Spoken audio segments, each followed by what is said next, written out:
Hey guys, Jed's here. Just wanted to kind of touch base here on what a bad wheel bearing looks like. I was doing my rear tires on my 98 Bandit 1200. It has 88,400 miles, and it was just time to do the tires. And what I always do is do a check on the bearings.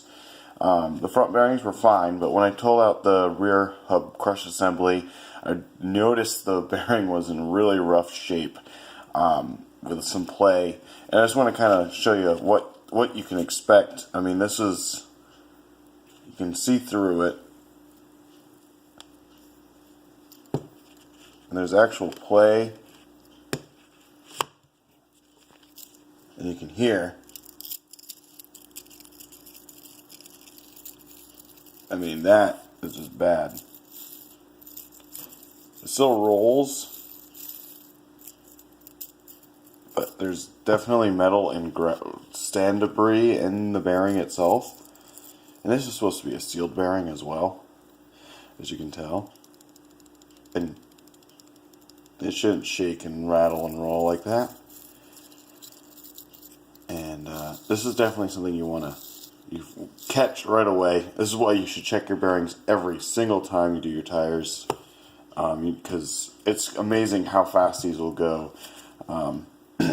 Especially if the bike sits or gets exposed to any kind of salt or some kind of sand. It's just horrible. But anyways, so make sure you check your bearings. It's definitely one of those things that sometimes you just don't always do, but you never want to have something like this on a bike, especially on, like, for my Bandit 1200, which is over 150, like 145, 150 mile per hour capable machine. You don't want to have a critical item like this just fail. So, yeah, just wanted to share what a bad bearing looks like, what it sounds like,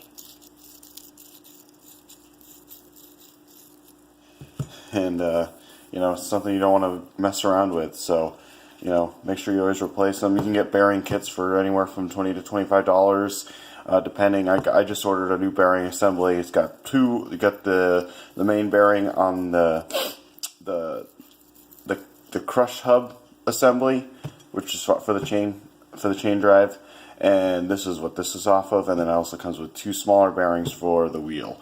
And I mean, better safe than sorry. Always check your bearings. That's all I got. Have a good night. Thanks.